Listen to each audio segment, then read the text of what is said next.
Tell him why you mad, son. Hey, Mo, tell him why you mad, Bob.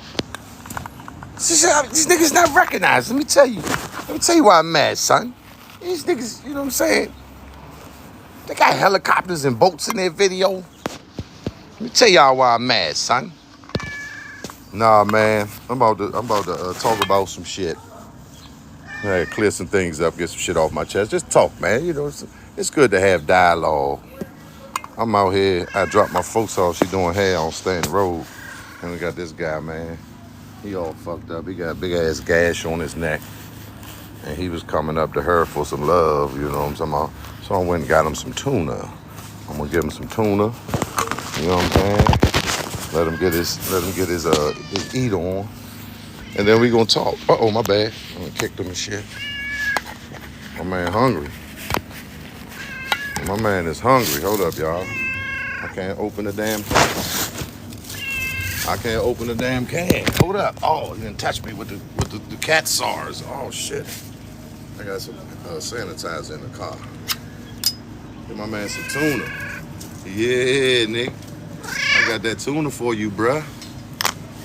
Go on, tear it down. See? Let my man tear it down. I got him 2 cans.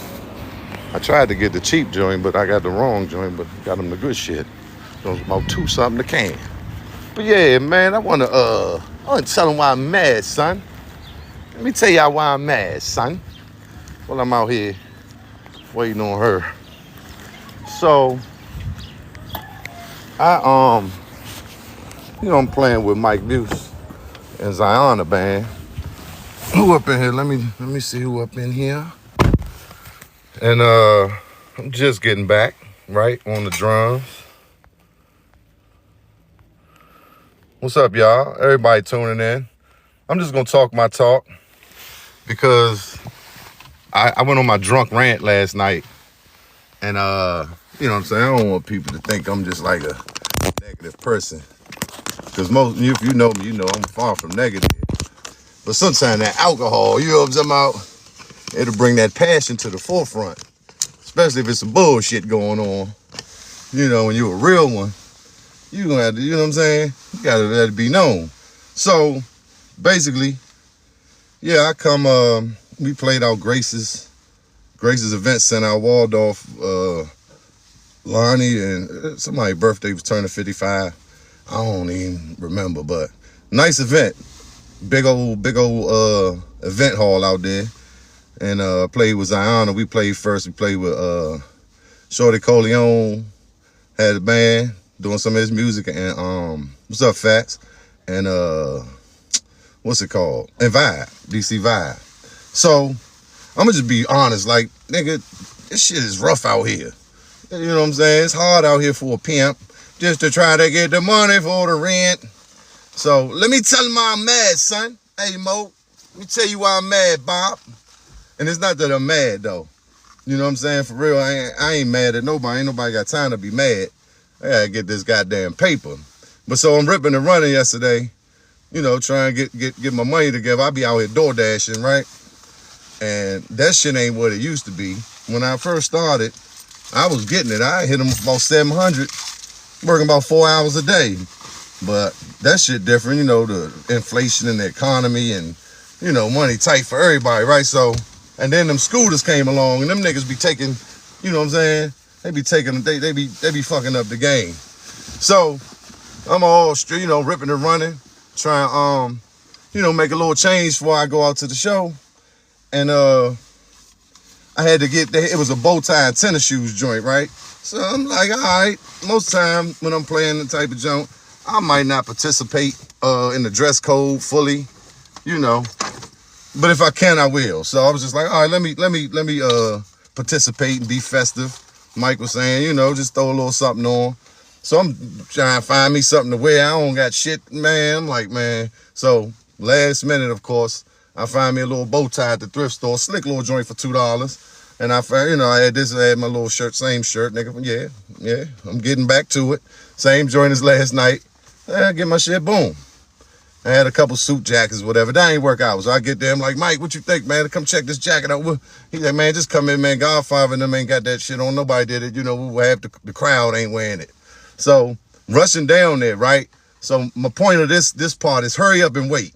So I ain't played in a minute, so I kind of forgot about hurry up and wait, or I ain't experienced it in a minute. So I'm rushing down this joint. He said get there 9:45. Bet, rushing, trying to get all my shit together. Boom, boom, boom. I smoked jacks. I needed some jacks, right? I ain't had time for that. So I'm gonna go check in and make sure, you know, it's good. Then I'm gonna go get my jacks if I can, or I just get them later. So I get there, we set up, you know what I'm saying? I'm thinking, okay, it's time to go. Mike on stage. I'm like, all right, bet. I got my shoes off. I'm ready to crank. And I'm listening to the monitors, right? Kick drum thumping. What's up, K Sparks? Kick drum thumping in the monitor. Like, y'all remember, I'm just getting back, so it's a lot of nuances of how this shit go that I ain't used to at this moment. So I'm like, bet. The kick drum was too loud. It was distorted. My damn the speaker almost busted. And then Rudy, when the keyboard player was playing, his shit just way too loud. And I'm like, damn. So I asked him, like, Rudy, man, you know, hit that other keyboard. Let me make sure they kind of even, because you going to blast everything out. So he like, man, they'll get it together. Just like nonchalantly. But I wanted to be right. I want to be able to hear. So the point of your monitor is so you can feel it. And as a drummer, all I need is a little kick in there. I'm going to hear the snare and all that already. I just need a little kick in there so I can feel it, so I don't have to kick hard. Mind you, I'm just starting back, so my stamina ain't all the way there, even though I'm playing the grown and sexy beat. But yeah, I'm good, because that junk thumping. I'm like, all right, bet, I ain't going to say nothing. Let that junk thump. You know, boom. Lady come by, somebody, forget her name, from 102.3. She hosting the joint. And she like, you good? And this and that. I'm like, damn, she working with the sound? Oh, yeah, I'm good. Okay, whatever. But I'm not. I asked Mike. You know, they ain't have Mike in my monitor. I need to hear that kick, you know, some bass guitar, keys a little bit, whatever. But I definitely need to hear the main vocalist, some kick, and some bass, right? So Mike said, yeah, you know, we'll do a little check. You know, don't worry about it. Everybody just nonchalant. I'm panicking because I wanted to be right. So anyway, they come up. Basically, they clear us off. So, because Billy the Kid about to do a set. I'm like, all right, bet. So I go outside like, all right, I had my little Tito's in the car. I ain't trying to spend, yeah. And I'm like, all right, let me tell y'all while I'm mad, son. So I went out to the car, got my little sipper. I'm like, damn, let me find a little gas station. Maybe I can go get some jacks real quick. I think it's like 10:50 at this point. And I'm like, yeah, we probably come on about 11. And I'm looking, I'm kind of procrastinating. I don't want to leave because I know as soon as I leave, we going to come up. So I'm like, damn, but I need a jack. You know what I'm saying? If I don't leave and I sit out here for 15, 20 minutes, hurry up and wait. Then I'm going to be mad and irritated because I need a damn jack. I'm drinking. I'm about to crank. I'm trying to do my thing. I'm trying to come back and show, you know, pop out and show niggas I still got it. You dig? Let me tell you why I'm mad. So there's a little gas station like a mile away. I had to ball through a residential neighborhood. As soon as I get to the gas station, because I waited, like, I hesitated, right? So now it's about 11:55 or 10:55, whatever the time was. And as soon as I'm going in the gas station, Mike calling me. I'm like, oh, shit, let me get back, bro. So I answered, yeah, I'm coming, you know, where you at, man? I'm like, I had to just run around the corner real quick. I'm right here, though, you know what I'm saying? So I'm balling back through. He like, yeah, Shorty Doug gonna play the first song on drums. Shorty Doug played with us last night. It's my first time meeting him. So this is cool. We're gonna play the first song on drums. Shorty Doug played with us last night. It's my first time meeting him.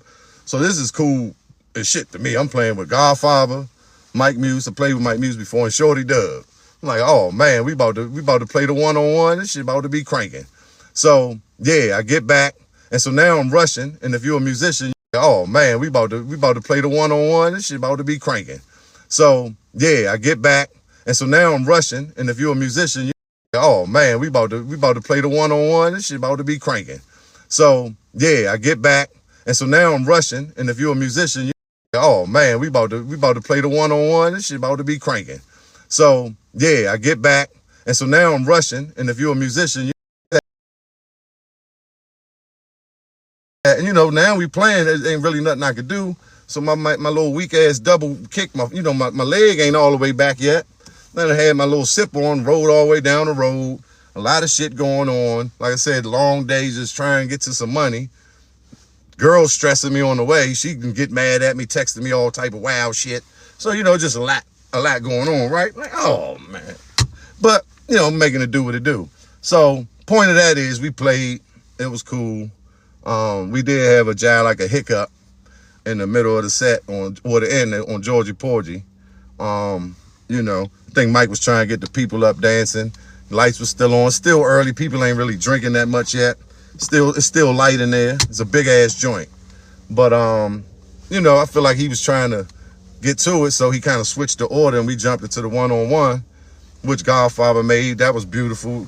Probably the best song we played. And I think overall it was a good show, but like when you can't hear it on stage, it feel like it ain't happening. So it feel like I'm not even, like the kick ain't even, I ain't doing nothing. That's how I be feeling. And I've experienced it before. Like I said, I'm just getting back to it. You know, and you go out in the crowd and be like, man, I couldn't hear nothing. And it make you work harder, right? So now I'm trying to hear it, so I'm over kicking. And sometimes that's just, it's a lot. Take your energy and it just take the feel of it. So I'm just feeling like I'm slumming. We done messed up. I'm feeling like, man, you know what I'm saying? It just wasn't a good look in my mind. So let me tell you why I'm mad. Like, son, what are we doing? Like, you know, how we mess up the ba ba da ba ba ba ba ba ba ba ba. You know, we kind of had the set way to do it. And then, you know, sometimes during the show, you call it audible. Boom, boom, boom. So, okay, do it 2 times. Let's bring that back. Boom, boom, boom. Go through the song. I can't hear. Mike ain't in my monitor at all. I don't even know if anything was in my monitor. But I was trained to play with a low stage, right? With the Huggerbucks. They taught us to play with the stage low just in case you get on stage and you can't hear. So I'm trained for it, but like I said, I'm just getting back. My stamina ain't what it was. I did a show about a month ago with them, though. I was fine. Whatever variables, I couldn't really hear the thump. You know, the kick is different, and it's a big ass space, so it's swallowing the sound up. But I feel like, you know, the monitor was loud, and then it got turned down for whatever reason. No disrespect to nobody. Running the monitors and sound is not an easy job. But this is why I'm mad, son. I'm like, damn. So, like, my mind, I'm just upset. I feel like I'm looking stupid. We looking stupid. You know what I'm saying? Even though I'm up there with legends, it's just like, yeah, why are we making little mistakes? And it wasn't a terrible, terrible thing. But in my mind, it was the worst shit ever. I'm not used to it. I ain't been playing.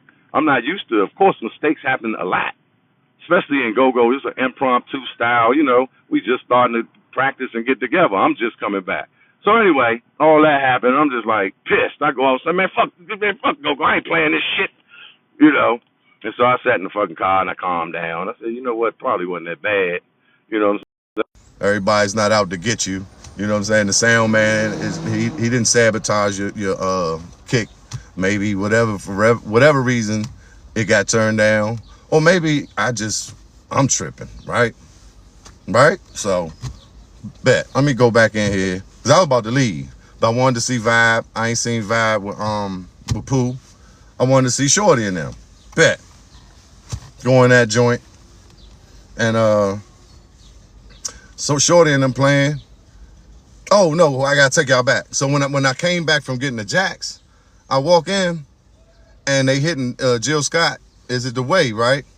And Mike said Shorty was gonna play. I know Shorty could kick. I mean, not Shorty. Shorty does, right? So he playing, but when I first walk in, I'm like, oh, she must just be doing it to the track. Cause that's how it sounded. That's how low the sound was. I was like, oh, I guess she just decided to do that one to the track. Let me get my ass up here. So as I'm walking up, I'm like, this nigga is actually playing. This how low the sound was. It sounded like a CD turned down. We in the go-go. So I'm like, what's this? You know what I'm saying? They got the new sound system is smaller and it thump, you know, if you get it right, but it's nothing like the old school. And I'm talking about, this is a big ass joint, Grace's Event Center. So that was one part, right? So now I go through my little attitude and shit, calm back down. I come back in, I see Mike. Let me give me a drink. And I'm like, yeah, how do we fuck that joint up? You know, was it me? Was it, you know what I'm saying? He was like, man, I don't even know. But, you know, it's all good. We gonna keep it moving. It's just like, yeah, you know, I was about to kirk out, but let me calm down. This is just daily operation, a day in the life. This is how it works. I'm just not used to it. And I don't like to look stupid. I like shit to be tight. I'm just coming back. I don't want to look like, you know what I'm saying? Like I don't want to sound like I'm just coming back. You know what I'm saying? I want to come back like, damn, he still, you know, ain't miss a beat. And then like, this is nothing personally on me, I don't think. And like I said, I think the set went off good, but that's just how I'm feeling.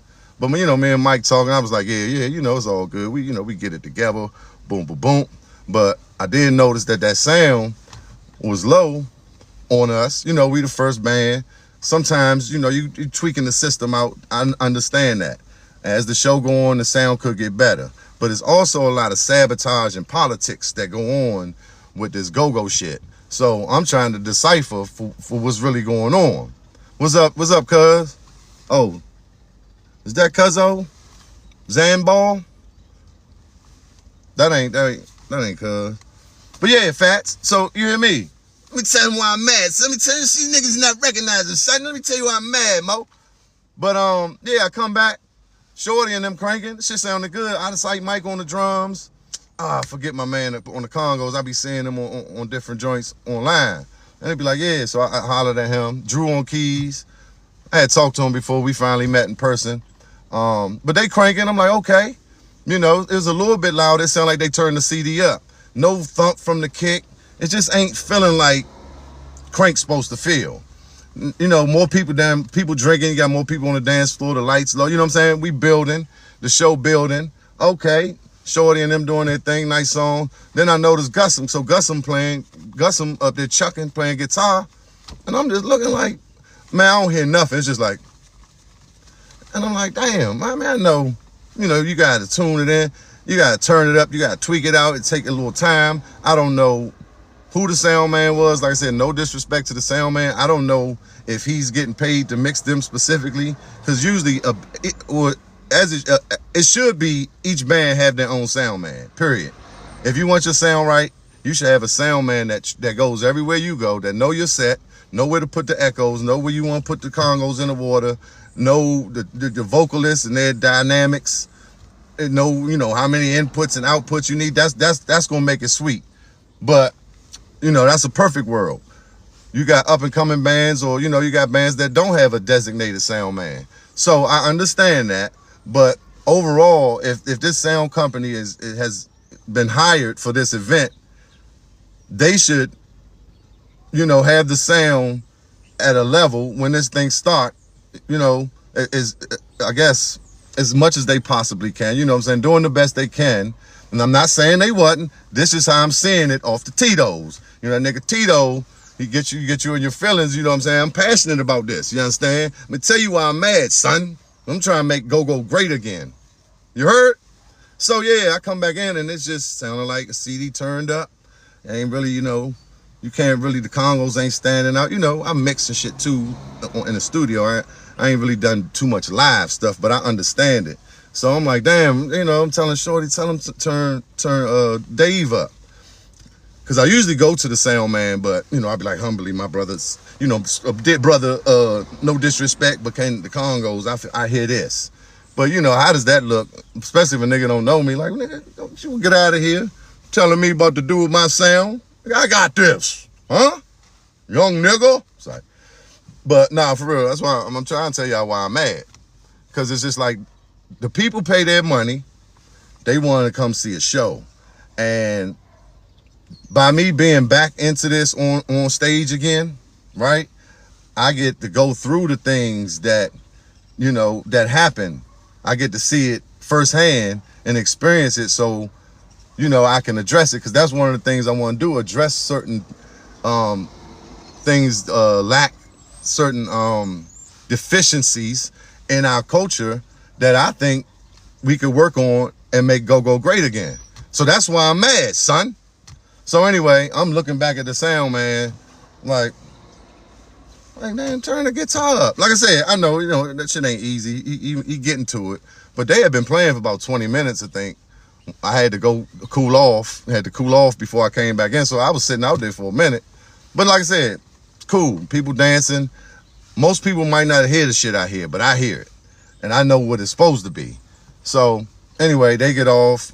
I tell Dave, I'm like, man, I couldn't even hear you and this and that. And at one point though, right? Because I'm telling Shorty to turn the guitar up, and the sound man might have seen me. It was like the guitar came in super loud, almost like it wasn't plugged in or something, right? Then it just went back out. And you can hear him, but like when it's chucking, You know, that shit gotta be in the pocket. That shit gotta be, that's crank.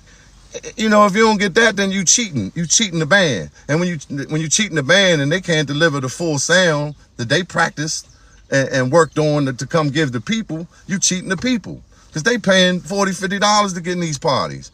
I ain't had to go get a whole bow tie and a suit jacket and get spiffy if they didn't have that, right? So, first of all, I'm mad that I went and tried to do the whole bow tie thing and threw some old shit together, probably looking crazy. And I don't even really got that many tennis shoes right now. I got these Nike Air Force One boots. They slick, man. Jones cost me about $2 something, but they white, and I got on all blue, and that should be weird to me, a little green tie. But look, I made it do what it did. I played in my tie and everything. Jones was tight as a motherfucker. That's probably why my foot wasn't working right, because my tie. You hear me? That's why I'm mad, son. I'm gonna tell you why I'm mad. These go-go niggas not recognized. They don't understand, son. The world looking at us, son. But nah, so I come back in, Shorty and them really ain't thumping. And it was just like, all right, bet. So it's like an event center, right? Real big joint. They had like two highs, 2 lows, like, or maybe 3 and 3 on each side. They had a somewhat of a stack, but nothing like you would need to pump this joint, right? They had a sound man in the house, which is good, and a monitor man on the side. Because a lot of shows these days, the sound board on the side, and there's one sound man mixing from the side, which is crazy. How you gonna hear from the side? And he walking back and forth, and no monitor man, he running the monitors too. That's just trifling. So these the things, like I said, I want to address these deficiencies, right? So boom, I see Derek, and I'm like, damn, you know, what's up, man? How they expect to pump this joint up with these 6 speakers? And he was like, you know, that's all the event center, Grace's, only allowed them to bring a certain amount of sound. You know, because people got their rules and regulations. I understand that. They, you know, however they, for whatever reasons in the residential district, you know, neighbors complain that they try and keep it low. They don't want to turn it to the black hole. So I get that. But what I'm saying is we need to get as much as we can out them speakers, because they small, but they pump. And if you know what you're doing, you could get that sound out. So, all right, first band, Zion, and I was a second band, Shorty. And as Derek, he said they only could bring that out. That's what the center allowed this much sound. So I said, okay, I get it. I mean, this joint big, right? And it's like halfway they had the dividers where they could cut it off, like the cafeteria used to be in your school, if you went to PG County schools or whatever, you know what I'm saying?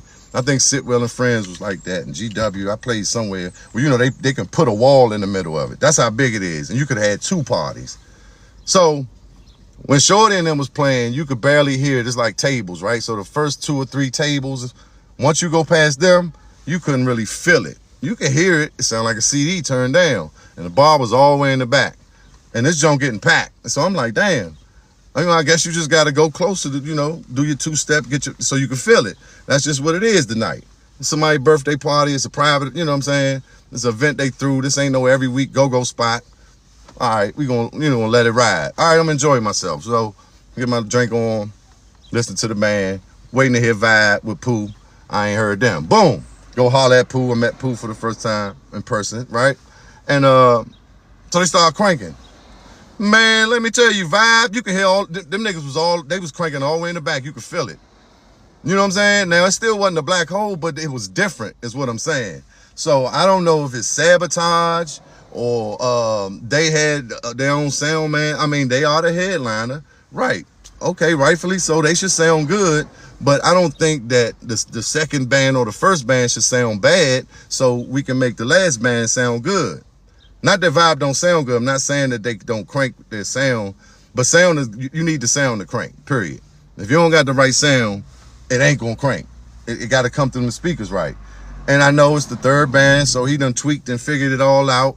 But yeah, we need to tweak and figure that shit out a little bit earlier. All I'm saying is we got to create the best experience for these patrons coming to see these bands, paying their money, right, to come party. And we got to be fair to the bands and not shortcut or you know what I'm saying, half-ass on the first couple bands because there's no sound man there. Now, if the sound man got to go to the band, like, yeah, give me 150, I mix y'all. However that worked last night, I don't know what was, set up, who was supposed to do what, and I don't know how that is. But I do know when we played, right? When I played with the Huggerbucks, rather, so we would play, and we had Roy. So Roy was our producer. He would be at every show mixing us.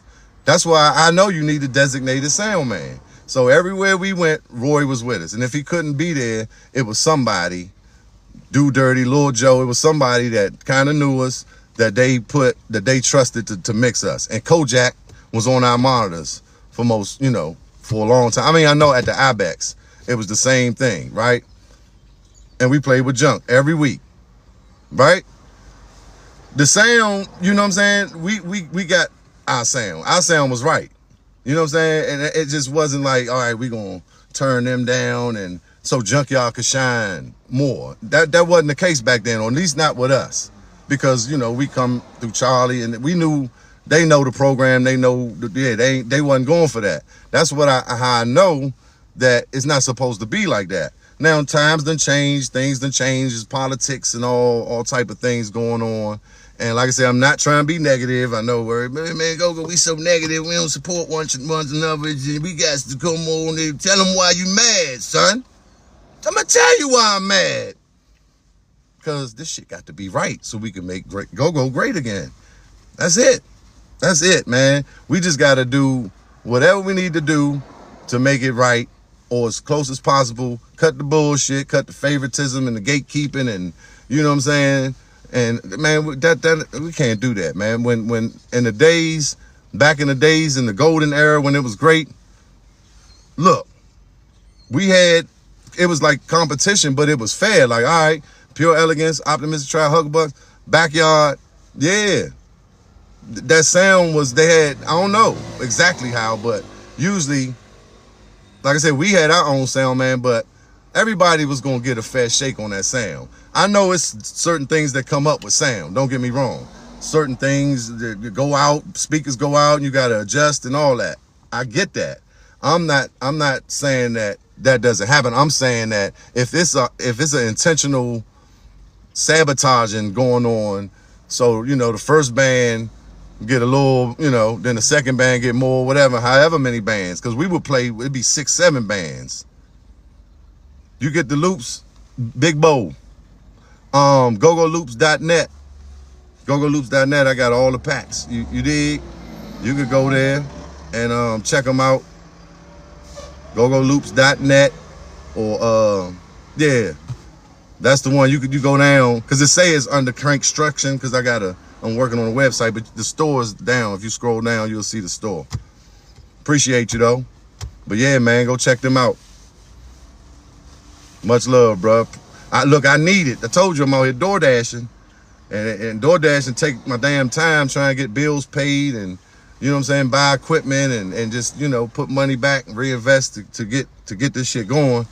And I don't be having time to work on my loops and shit. I got all type of packs, new stuff I want to put out. You know what I'm saying? I got to mix it and package it and put the graphic to it and put it online, price it, I do it all by myself, okay? So give me some time, but I'm gonna get it going. I mean, but it's like 13, 14 packs already on there. A whole bunch of crank. You got drum kits and you got loop packs.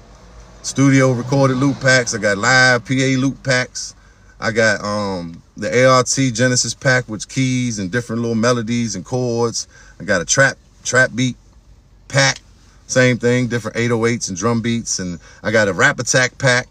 All type of, it might just be a drum beat, or a drum beat with a bass line, or drum beat with a melody.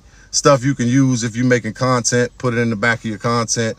If you need a bed, background music, or stuff you can go stretch out, you know what I'm saying, as a song starter, make a whole beat out of it. You know what I mean? I got that. So yeah, I appreciate it, man. If anyone looking for some samples for their sound library, definitely GoLoops.net. I ain't trying to have my phone die. But yeah, so, that's the gist of it. I just felt like, I'm just seeing it though firsthand, like, damn, it seemed like sabotage. Like, okay, vibe pumping more than everybody. I kind of get that, right? But nah, you know what I'm saying? Nah, it should be fair. All the bands should have a proper mix, right? Vibe the headliner, okay. They polished, you know, but that don't, I don't care how polished you are, the sound is the sound. Cause I'm playing with Godfather, Mike Muse, Shorty Dud, Wayne Davis, you know what I'm saying? I'm playing with niggas that done did this shit for years.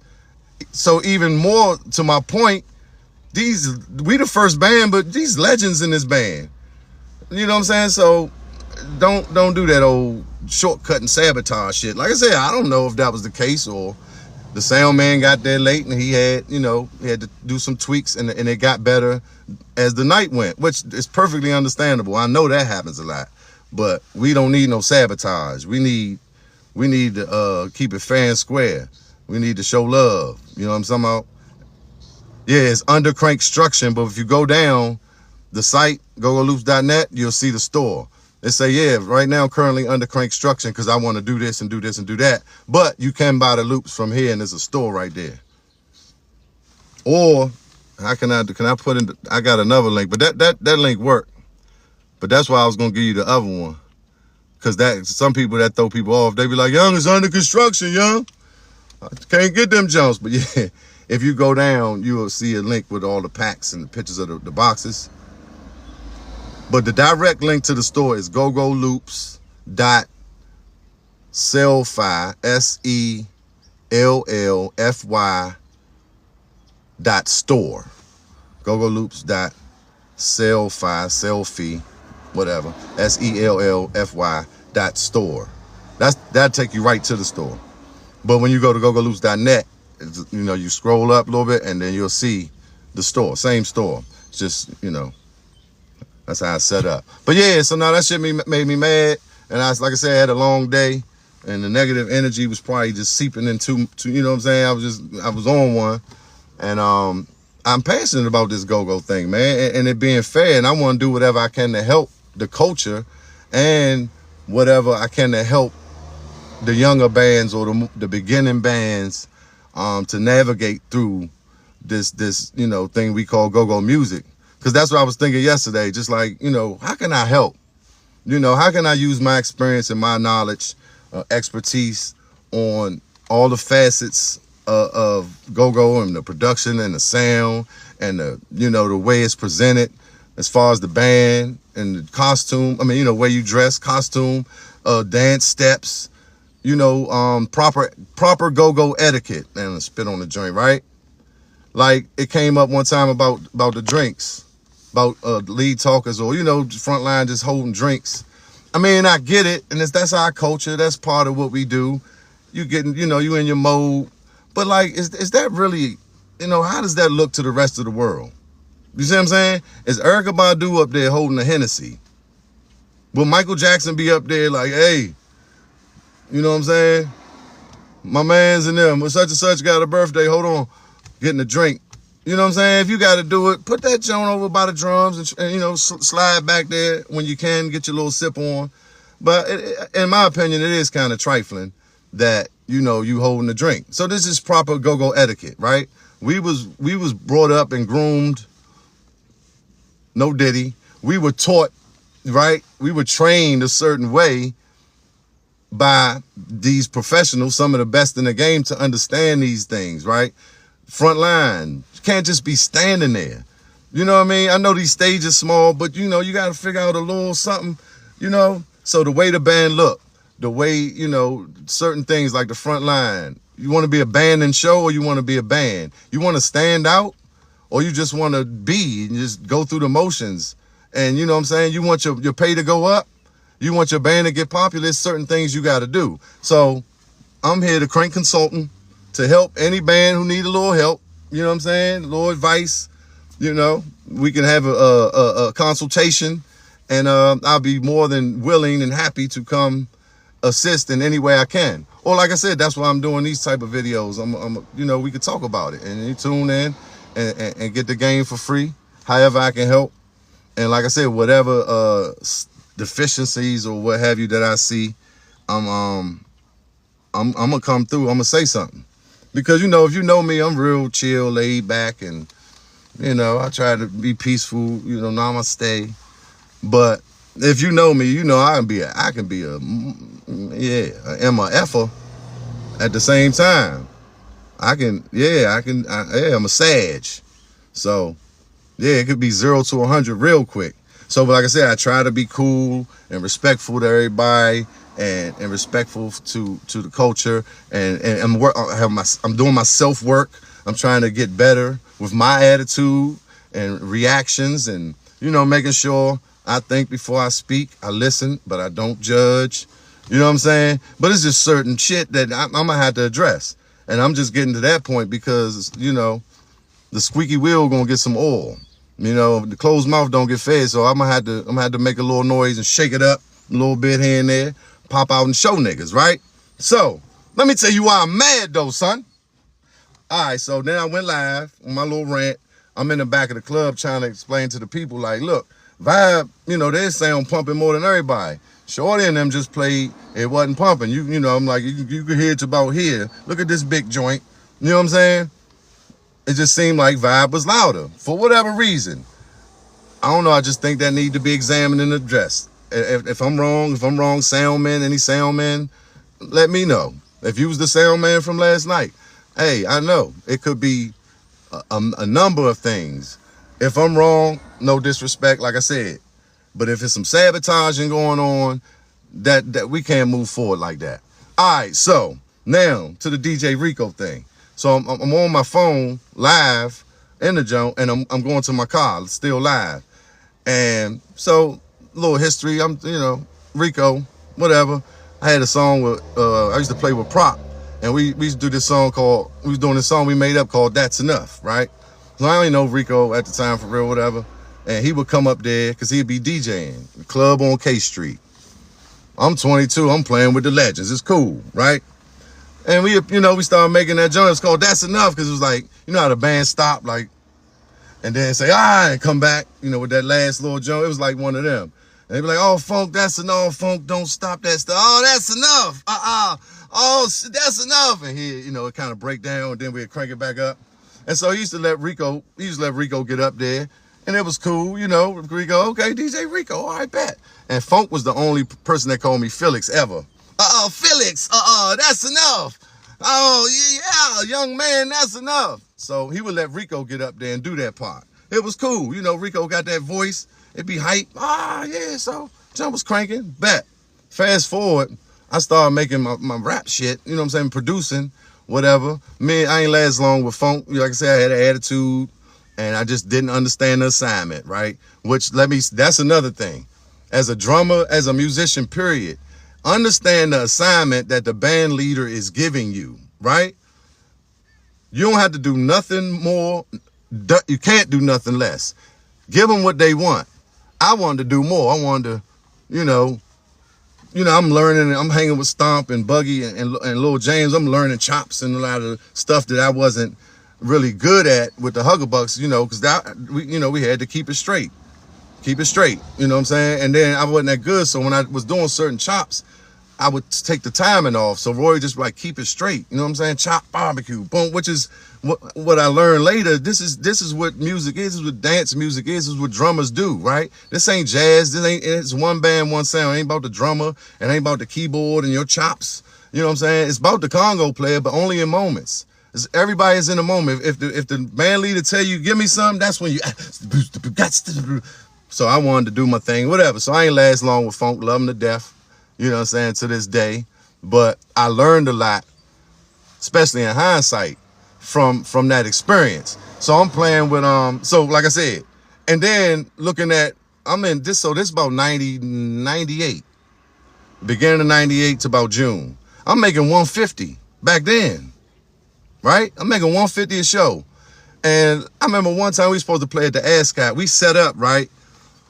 And my bad, I'm trying to follow the folks, man. I appreciate everybody coming in here, listen to me talk my shit.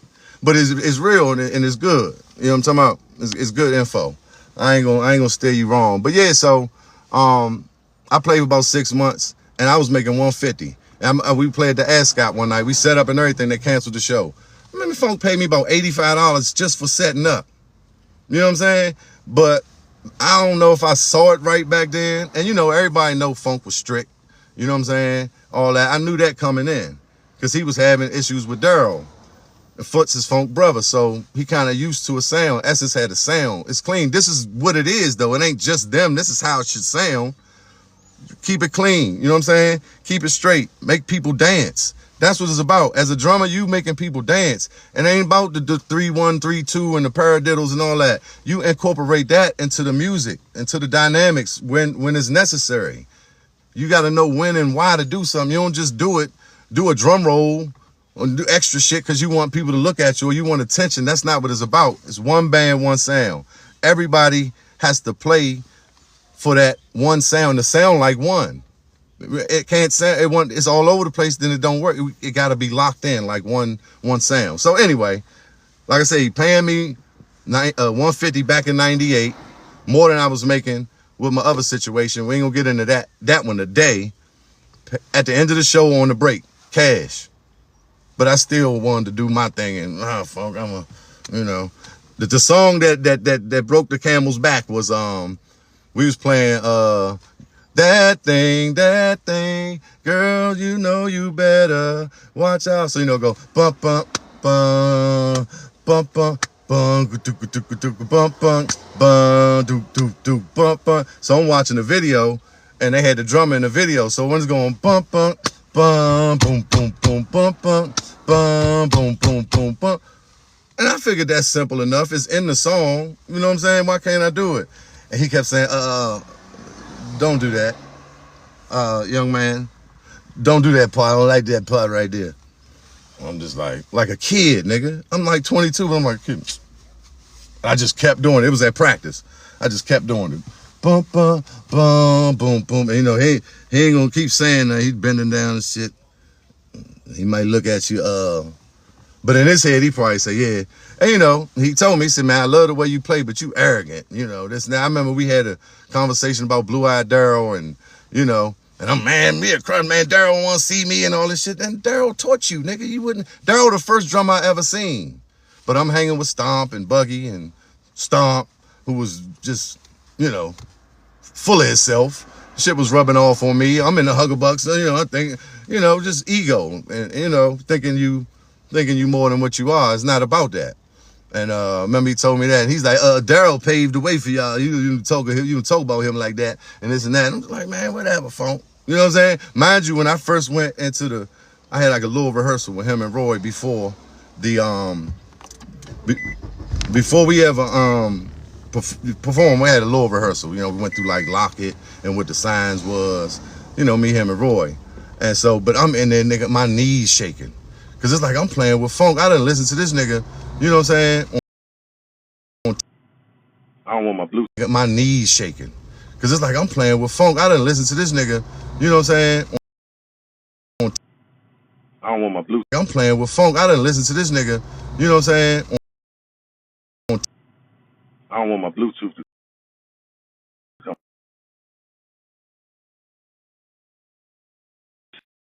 I'm nervous. I'm like, oh, and then I heard he was strict, like, he gonna get on you. So I was on my best behavior that first little practice, and you know what I'm saying. The first show it went on good. It was great. Biz Market came. I got the joint on my YouTube. Prop Utensils 11198 or something. Crank and jump. Did pretty good. That's the only recording I got. Except that that's enough. That's an actual record. So yeah, saying that to say, just do what he say. You know what I'm saying? Do what the band leader is requiring of you. If you can do more, as far as like showing up on time or helping in other ways, even with the music, if you can do it, but make a suggestion or something. Don't just jump out there and do what you feel because you feel it should be there. Follow suit of that leader, because that leader is the leader for a reason. He earned the rights to lead and tell you, because they understand it in a certain way, because they wouldn't be in that position if they didn't. So for younger musicians and people like, you ain't gotta, Chief did that, so you ain't gotta go through that, all that attitude and doing what you want, man. Just understand the assignment. Like I said, he was paying me better than I had ever got paid. And all he wanted was me to play like he wanted. And I couldn't do that. And so, you know, I was riding to Georgia Avenue Day. We was supposed to play at Banneker. I was living in Fort Washington. I think I'm on 295. I get a message. Shit, young man, I can't deal with you. I can't deal with this no more. I'm gonna get Daryl. You ain't gotta come. I'm halfway up there and shit. But you know, I was a little hurt. Like damn, he could have called me. You know what I'm saying? Why he ain't call me? But you know what I'm saying? That's fucked up. Phone gonna leave me a message and cut me. But it was on 295, so I might have just not got reception. Or he might have just, whatever, he got the right to do that. However he felt he wanted to do it. He might not have wanted to hear no rebuttal from my smart ass. I had a smart ass, mouth, attitude, ego. So, just dropping jewels, man, for you know, growing pains I went through to try to help anybody on the journey as a musician, you know, to avoid some of these, you know, these pitfalls. But so back to my story. I'm telling you why I'm mad, son. Tell you why I'm mad, Bob. Hold up, Slim. I ain't even gonna hold you. So Rico threw me off. Okay, so he on stage. Felix, that's enough. On sites, I'm like, oh yeah, all right, cool. That's my man, right? What's up, Rico? Cool.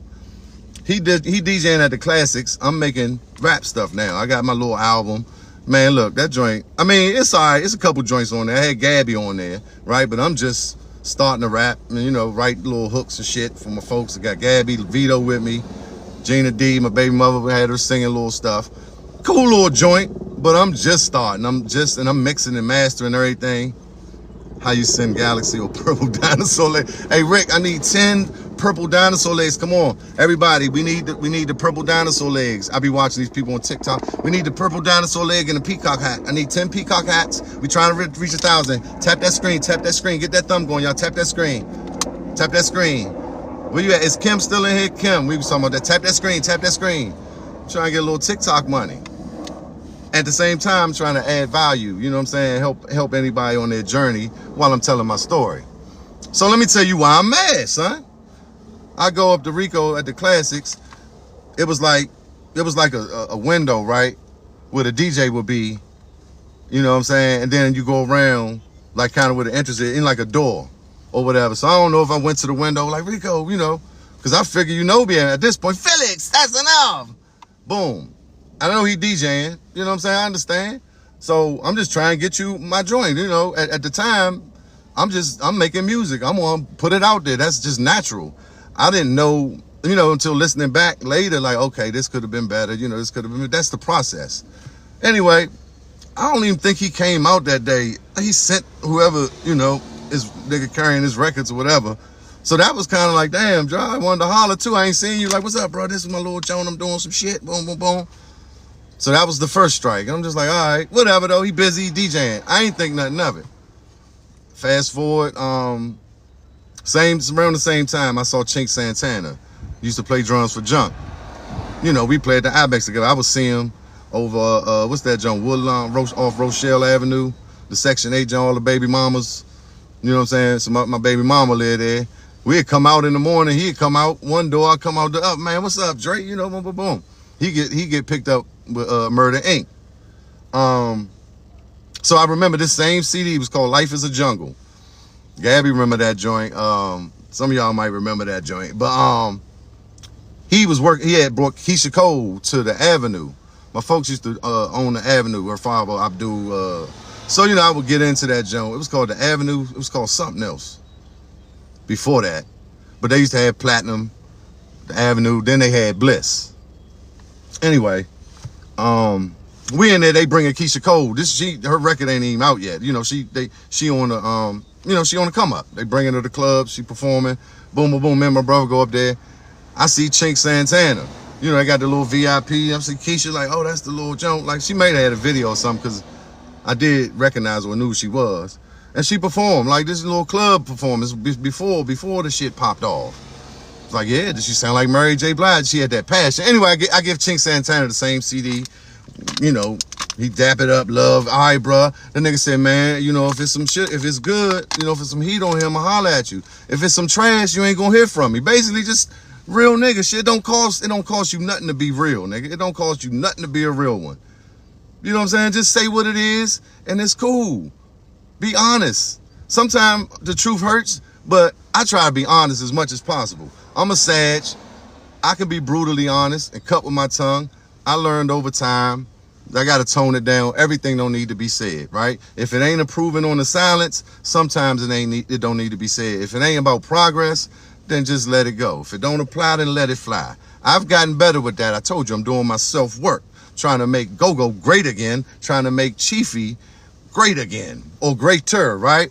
So I got to understand that, but when it count, you got to just be honest, man. Honesty is the best policy. It's just like cut through the bullshit and we don't gonna have no problems, because once you start bullshitting and faking, and you know what I'm saying, then you know what I'm saying, it just causes problems, right?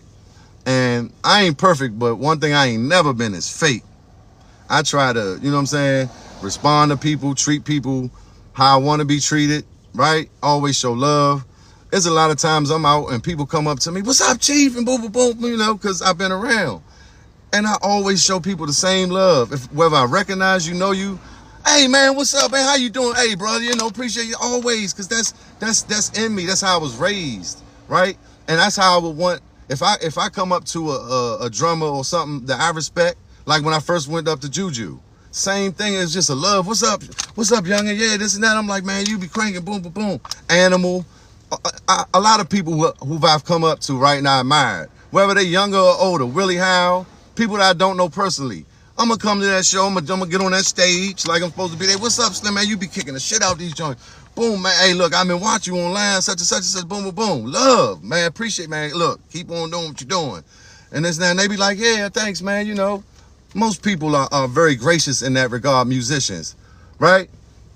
And I don't lead with who I am or what I done. I'm just coming to show you love. Then I might walk away with the, yeah, man, I'm Chief. Man, I just play with the Huggerbucks. Play me like the Huggerbucks. Oh, shit, nigga, you know, you a legend. Or whatever. The Huggerbucks was legendary, right? Whatever. I did my thing. I did what I had to do. I was a baby. I was learning. We did some legendary stuff. That's how I always take the legend thing. We did some legendary stuff. Whatever. I'm working on my legacy and legendary status. If I get there, fine. But definitely I'm here for the people. I want to show love. So like I said, that's always the beautiful reciprocation. From Juju down to Damo or Willie Howe or Wes Watkins, you know what I'm saying? I'm going to give love where love is due. I mean, I'm going to give credit where credit is due. I'm going to show you love just like I expect to get love shown to me. So if somebody come to me and, man, what's up, man? Yeah, you know, Chief, I heard, boom. And a lot of times you get the, man, yeah, my cousin used to play with y'all.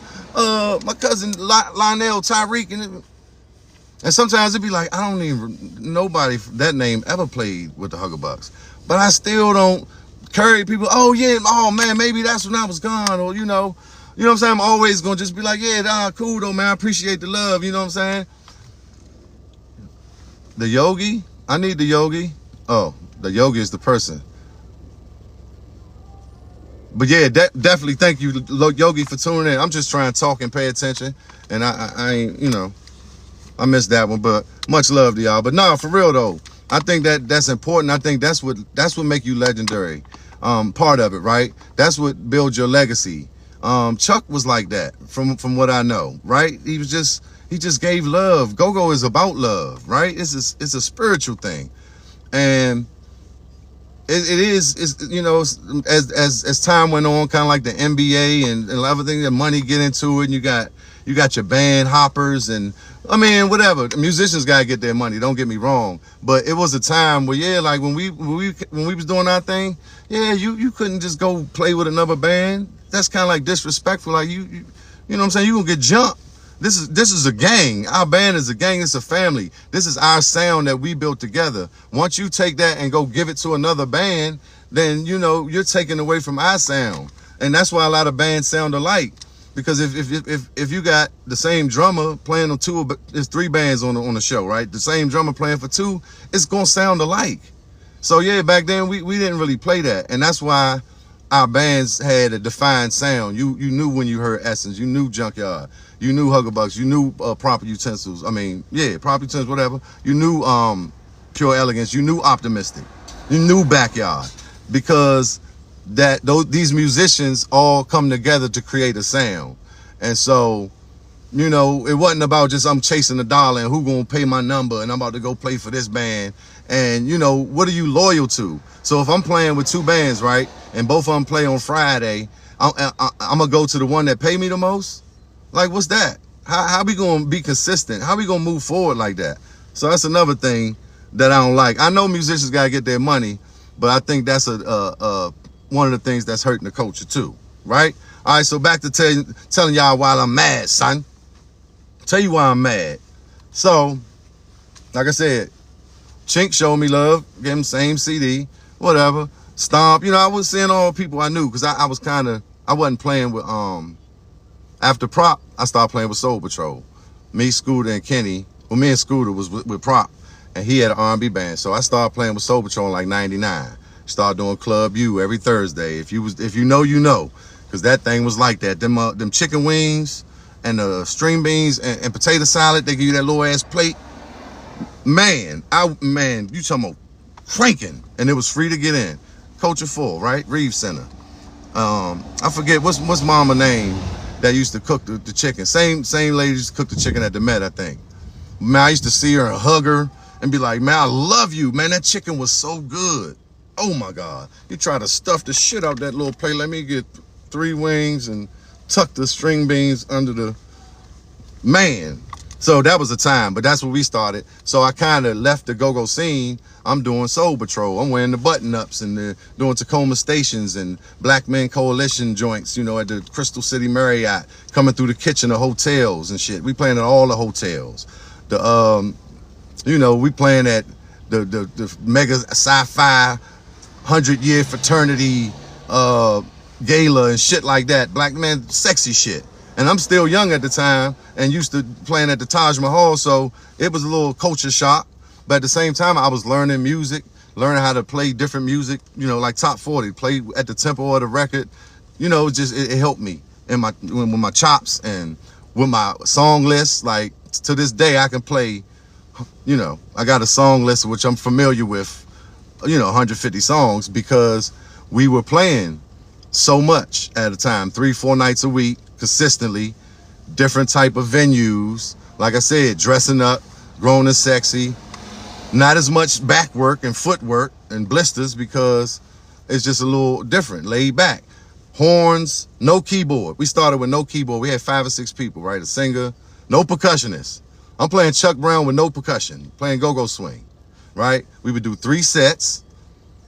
That was back then, like, people wasn't doing 3 sets, right? This after Maisha and the Hip Huggers. So we kind of, you know, brought that top 40 R&B thing back. And then Scooby and them, right? Listen, was right there.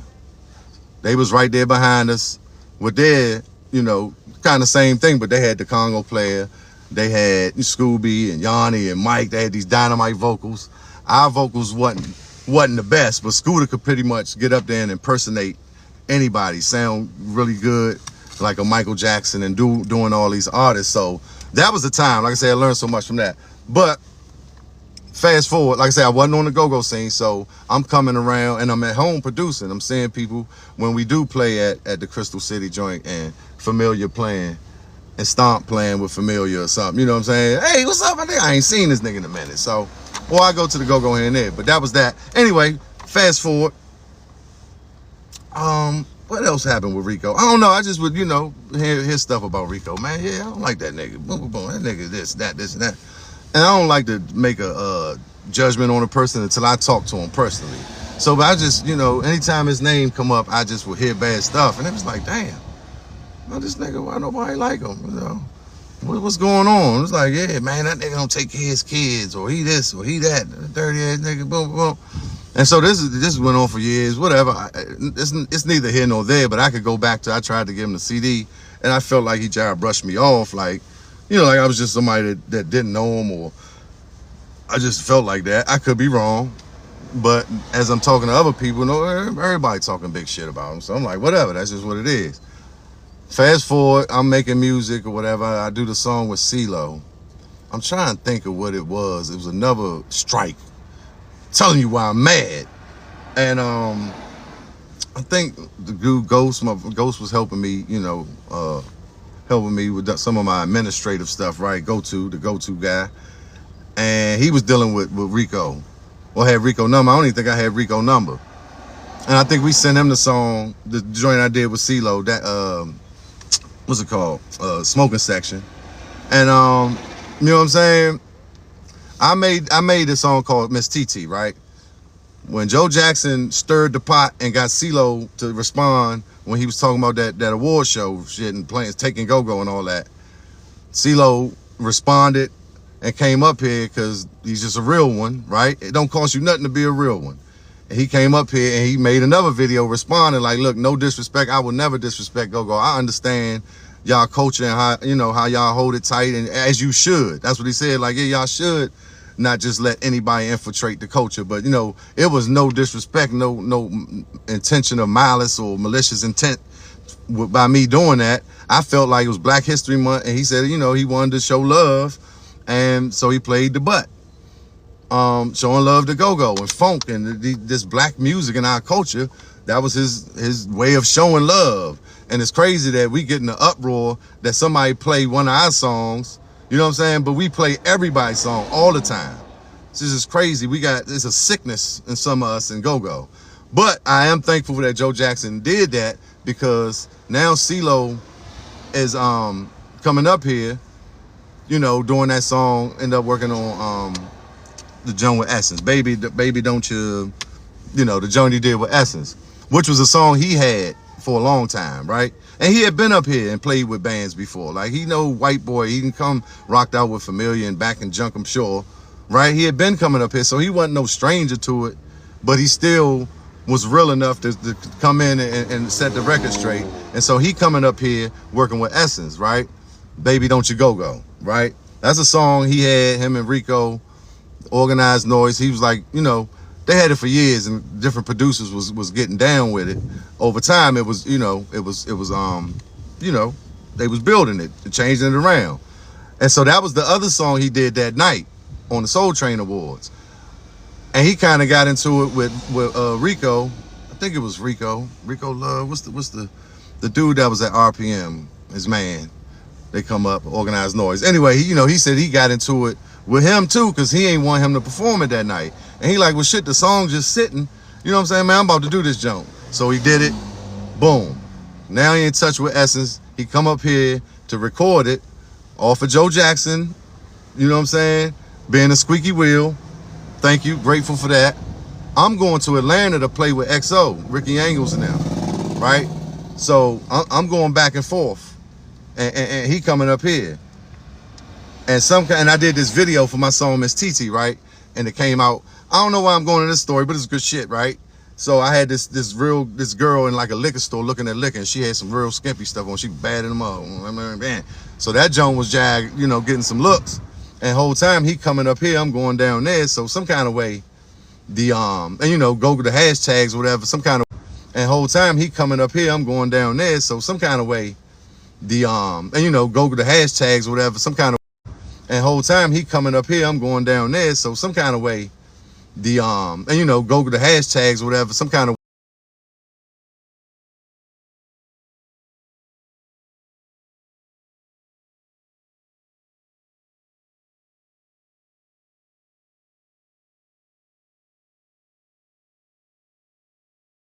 way he's activity. I'm up here running my mouth. So anyway, he saw that.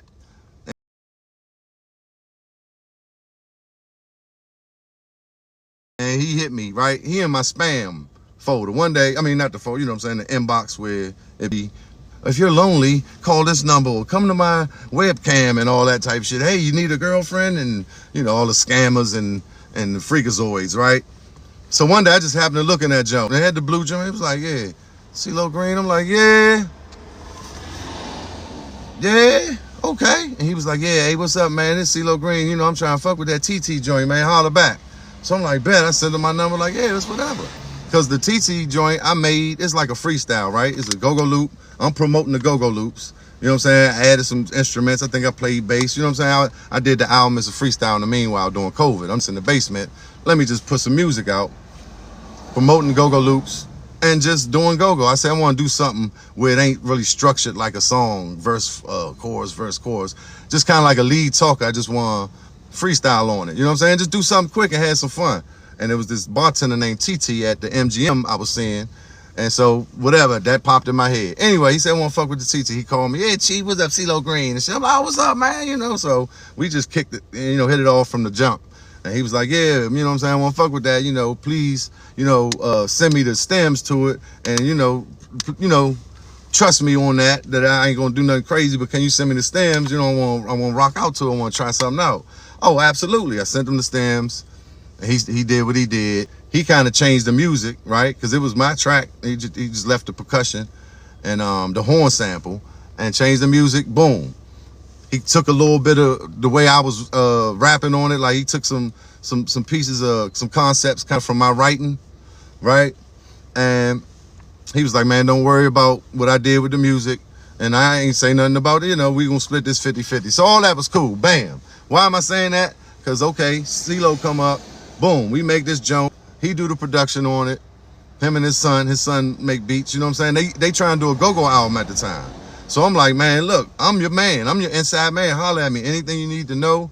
You know what I'm saying? We could talk. We had a rapport. It was cool. We you know, we was like-minded, kindred spirits. So we just talking about the go-go and the conditions and the separation and all that. And he like, man, I just want to be like an ambassador of the go-go, man. You know what I'm saying? This legendary groups, there's no way that they shouldn't be, you know what I'm saying, doing stuff together. And, you know, that shouldn't be like that. You know, I wish it could stick together. What can I do? Whatever. So he wanted to work with all the bands and make an album for that purpose. Not trying to be a culture vulture or come in and take our culture and all, you know, that, you know, I know we be paranoid about it. Rightfully so, this our shit. I can, you know, we wanted to be represented right. So anyway, we make the song, send it to Rico, send it to Flex, send it to Jealousies, right? Couldn't really get no play on it. Shorty Coleon played it on XM. You know, Jealousy was supposed to play it at the game. You know, and it's like a DC anthem. So over in hindsight, I get it. Like motherfuckers like, well, I CeeLo gonna have a DC anthem, but nigga, he talking the talk on that joint. He talking about the one-on-one, and if you hear it, you be like, okay, like yeah, what's wrong with CeeLo having a DC anthem? So anyway, Rico get it. I think Ghost sent it to him, the go-to guy, and he, man, that joint, I just think it need more production. And it's just like, if CeeLo Green feel like it's done, you know, me and him, as he say, what you think, Chief? You know, need some more? I'm like, man, that joint thumping to me. Everybody I send it to is excited. It's like, yeah, this joint right. Right? It sound live. It sound like it could be a band, but it's formatted like a song. And so it's just like, so CeeLo think it's all right. All everybody around me, you know, nobody having no problems with it. And people think it's solid. I think it's solid. Yeah, well, you know, I just think it needs some more production. And you know, I'm trying to be objective, right? Like, okay, let me listen to it. Maybe it do. But yeah, if CeeLo Green done won Grammys, legendary, the Goody Mob, like, you know, and everybody else, maybe you just hating. How about that? Or maybe you just don't like the song. That's fine. You don't have to like the song.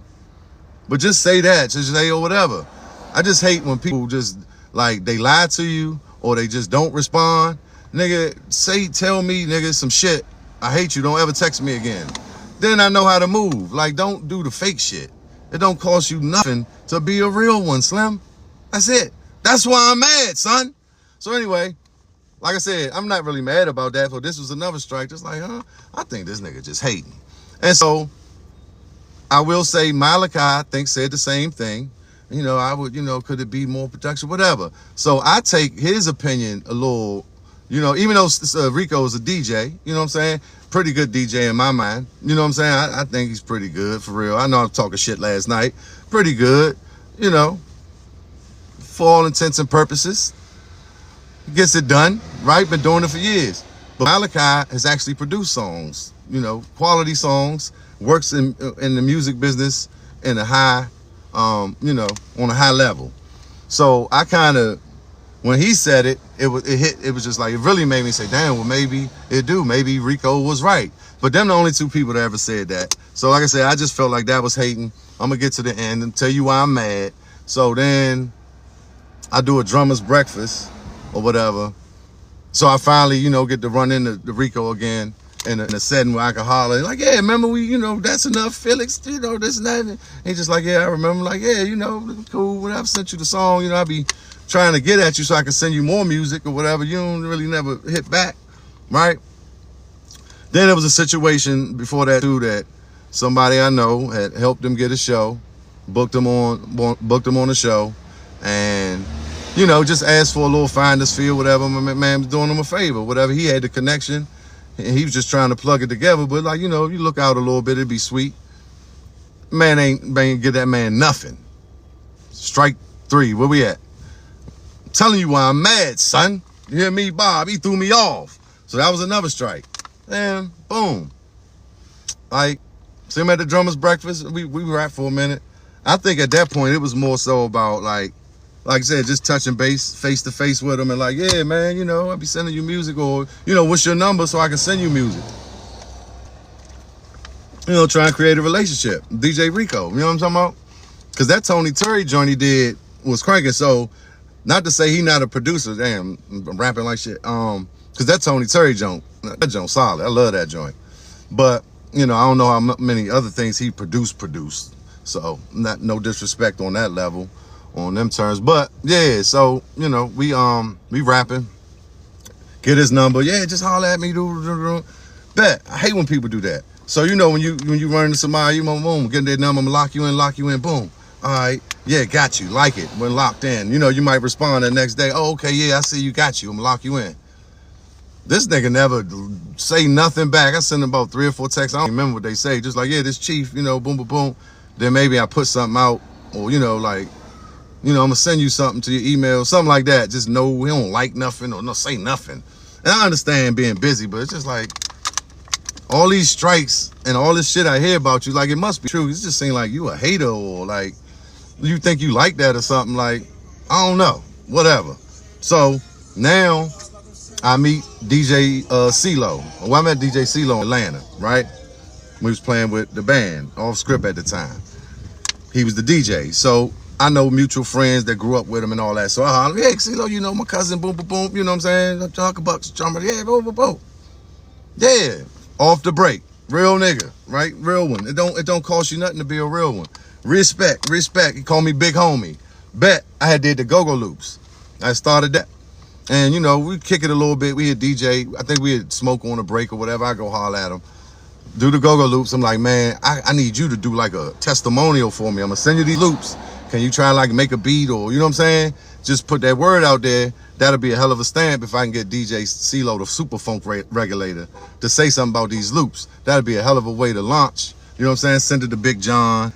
Oh, my band Ziona, Mike Muse is group Mike Muse put together. Yeah, I'm locked in. My bad, big bro. I'm just trying to get this shit off, Slim. You hear me? But yeah, cause it's like, this is why I'm mad, son. Tell them why I'm mad. These niggas, you know what I'm saying, got mermaids in their videos and shit, you know what I'm saying? I got mermaids. So I got Crank. You know what I'm saying? They hiring all the same bands. We Crank. Why they hiring all the same bands, man? You know what I'm saying? Why they gotta see the same bands? I mean, I love Backyard, but goddamn, man, tell them why I'm mad, son. So yeah, Funk Doc, thank you. Super Big John, Super Funk Regulator, and whoever at the time, I had always had a relationship with Easy Street. So I'm sending them to the DJs, whatever, you know what I'm saying? Whatever, make a go remix, do what you do. It's love, you know what I'm saying?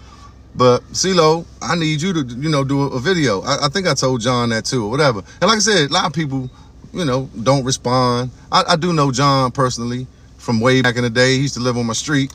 But, people, whatever, for whatever reasons, you get a rapport with certain people, not so much. You're kindred spirits. For whatever reason. Like I said, sometimes it's just time. It's dialogue. We ain't spent time together, right? Like Derek from Vibe, my cousin, just finding out. We just ain't kicked it like that. We blood. But Chi Ali is my cousin, I just found out. But I know him. We've had conversations. I know him for years. We played in the band for a slight second. So that's just how it be. It ain't that, me and Derek don't fuck with each other. I just don't know him that well. I ain't been over to the house yet. But, you know what I'm saying? As you get to know people, sometimes you build a rapport. Whatever. With me and CeeLo, it was boom. So fast forward, now, I'm back home. Boom, boom, boom. CeeLo never did the damn video for me, but we would talk from here and there. We would talk and we building rapport. So one day CeeLo started going on Facebook, airing shit out. He was airing shit out, like, you know, about the radio station and this DJ and that DJ, and basically how motherfuckers ain't telling the whole story and they leaving them out. You know, basically niggas is lying. And like I said, I can't stand nothing. I can't stand a lie. That's the worst. Good, rich, black culture go-go is a blessing to be able to discover. You hear me? I appreciate it, man. Super J Mart. Look, go-go is everything to us. And I'm trying to show the world, man, because it's a blessing, man. It's a spiritual thing. So no, I need to learn how to sample. Man, I got all that. I got tutorials and stuff. You go follow my page on GoGo TV. It's called GoLoops TV. Got all type of tutorials and stuff. And I'm trying to do some webinars and some workshops and too, like, you know what I'm saying? So I can you know, spread the love on how to do that swang. You know what I mean? So man, just lock in with me. Lock in, because we going on a rocket ship. We going on a journey. I'm gonna put GoGo on the map by putting GoGo on my back. Not by myself. I'm always gonna need the help. But you know, it's a wealth of history. Y'all see how I did that? Anyway, I'm talking to CeeLo. After he was going on Facebook, I'm just learning about the history and how much he, you know, how much he impacted the culture and radio in our area. I'm thinking at that time, but he had an impact on radio as far as the whole country, Hot 97s, and he had an impact and influence on how they were moving and things they were doing. And he started at like 17 at the radio, but he was, you know, 13, 14. Like, man did some amazing shit, but like nobody know. I didn't know, not to say nobody know, but it ain't out there like that. And that's the thing he was saying, like, yeah, they come in here and try to change the narrative and leave him out because he was a real one and spoke his mind, and I guess he rubbed people the wrong way or whatever. Or jealousy, because this nigga, not DJ jealousy, but people was jealous because he was working at every station. PGC, KYS, back to PGC, back to KYS, Hot 97, the one in New York, Baltimore. The man was just like that. Yeah, they want us lost, right. Go-Go is, I feel like that sound is coming back to this sound because it's spiritual, it's from the motherland, it's back to real instruments, right? The frequencies, that 808 trap and all that shit is just redundant, and it's a low vibration, a frequency. So this music we do, you know, started off love and communion or you know what I'm saying, congregation and partying and dancing and having fun. It gotta change the world. And I think this is the time for it. Like, you know what I'm saying? Everybody, why ain't they go national? Why ain't they get big? Why ain't they been around the world and back? But I think this is a time with the internet and people being able to see it other places and kind of experience it, seeing videos. You can't really experience it till you go. You know, by the nation's cap, being the nation's cap, you got people coming and Big G doing the wire and movies. All these things are helping spread the word. But I think pocket beat would be more good for the soul. The bounce beat is cool, you know, no disrespect. I like the bounce beat, but it just over time, that get monotonous to me as an old head. But, you know, it's gonna have them girls doing what they do. It's still fun. You know, it's still really rooted in fun and having a good time, right? Twerking is spiritual. You know, twerking go back to Africa. That's spiritual, baby. We just pervert every damn thing. You know, we take it and just run it in the ground with ill intentions. Yes. Right. You can't. Yeah. Yeah. It's in the soul. And you got to grow up to really be a good go-go musician, especially a drummer or a percussion congo player, because it's just the swing. You kind of got to grow up in it and hear it every day. You know, got to be submerged in it to get it, you know. So, but, you know, that don't mean other people can't join in. Like a lot of people, I think we hold it too tight. Like somebody told me, man, stop selling our culture. It's like, you can't sell culture. You know what I'm saying? I'm selling people pieces of a beat that will never replace a band. It will be nothing like a live band that's gelling and has the chemistry and the synergy. It would never be nothing like that. That's why I'm saying that's not pop. It's not happening like that no more. You know what I'm saying? Because it's hard for a band to stay together and to keep those personalities together, and, you know, differences created there. So like a Backyard who has most of their members for all this time, man, that's a blessing. That's a beautiful thing. But I'm just selling little, pieces of it, or even the knowledge of how to create it for producers, so we can implement it in other musics and see what other people do in other genres and how they might flip it and speed it up and turn it backwards and whatever. That's what I'm doing. You can't sell the culture, right? It ain't gonna be no each and every week Friday at Nipsey's in Idaho. That's just not happening. Or North Carolina. And it could maybe in more urban areas, but just our culture is our culture, specific to our region. You can't sell it. People been taking the beat forever and not giving us no credit. So, I'm of the culture. I'm giving the beat, and I'm giving the credit, and I'm giving the love, and I'm paying homage. I'm trying to spread it out. It's all about expansion and love. It ain't nobody trying to sell the culture. You know what I'm talking about? I'm using my expertise and experience to spread the word, to spread the love, to spread the sound. Because it can heal the world, make it a cranking place for you and for me. Trying to make go-go great again. But, so, back to my Rico thing, telling you why I'm mad. I ended up talking to CeeLo, long story, whatever. And he was kind of reiterating some of the stuff he was saying on Facebook about this person, that person, and I don't like this one, and this one, and he put a lot of people in position, but he just felt like he wasn't getting credit. And he a quiet dude, like he ain't loud and braggadocious and all that. He said, I let the turntables speak. But what had happened was, what I'm seeing fully now is he had a condition. The doctor, he went in, he was in bad shape right around COVID.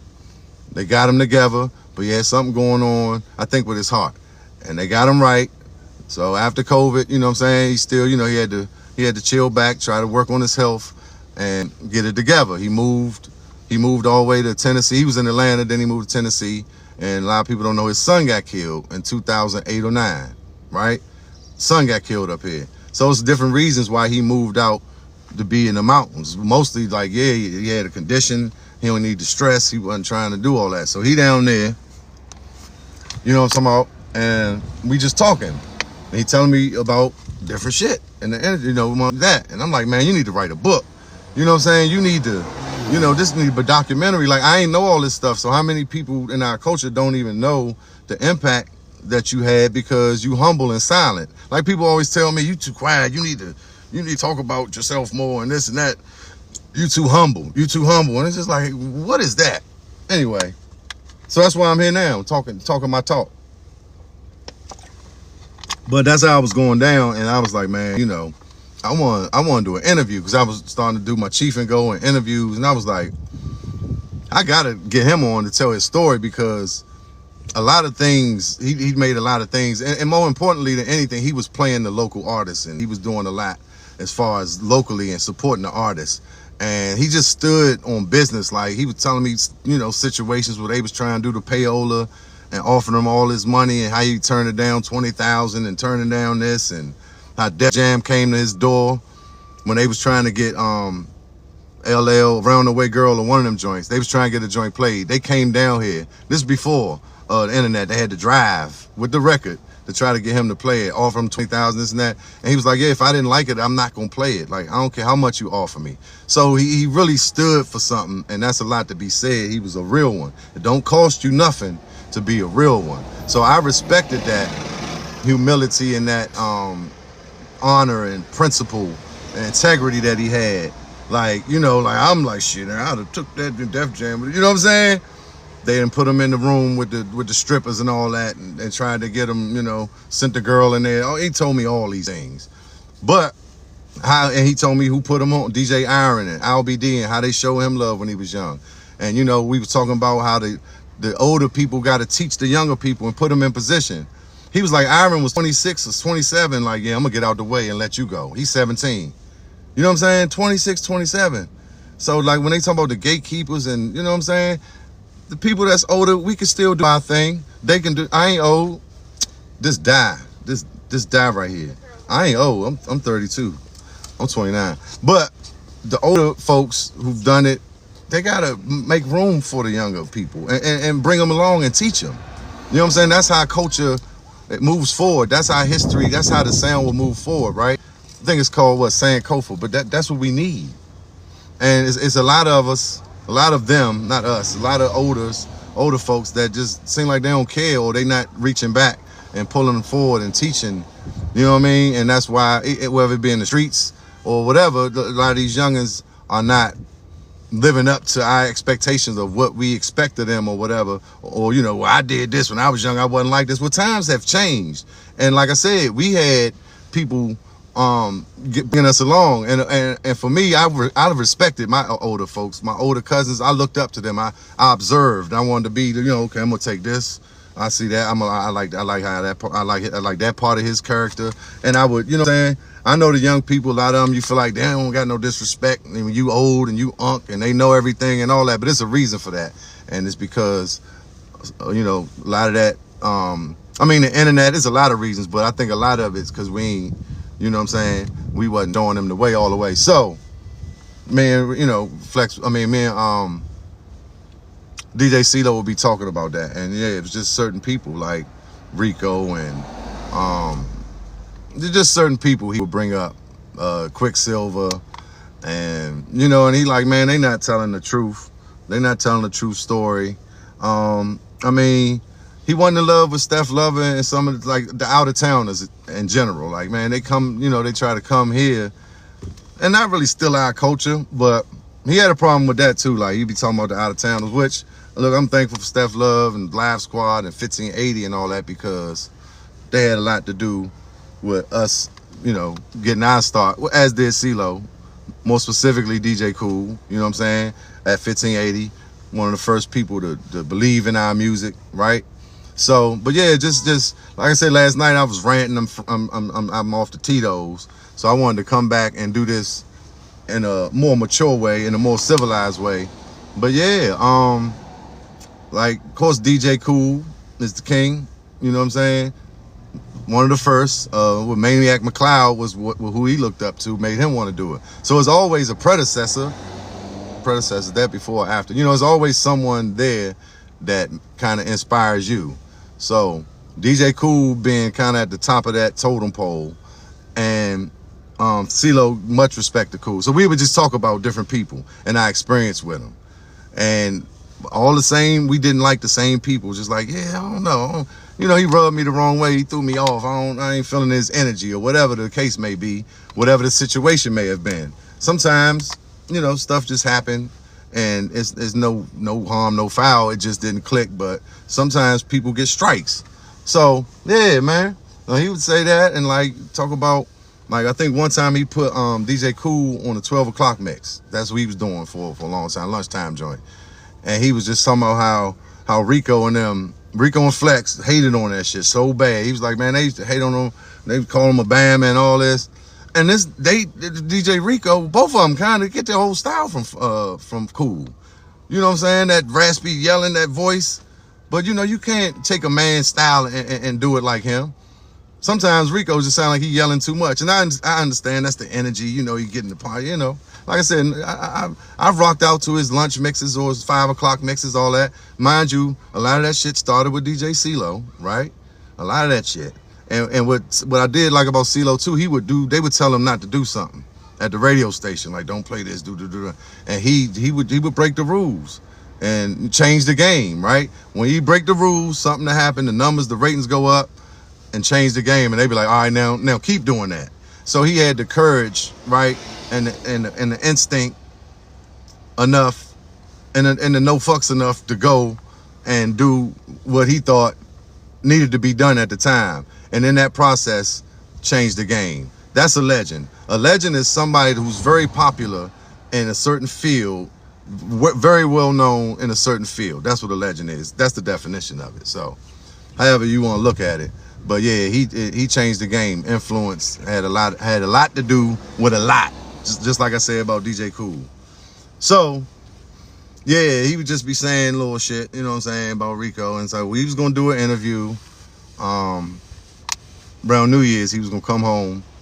We was all, you know, setting it up, having these conversations. We was ready. I kept telling him, I was like, "You're gonna be my Cat Williams, 2025. We gonna expose some things." And it's not that I want to be negative or evil or, you know, out people or, you know what I'm saying, make people look bad. That's not my thing.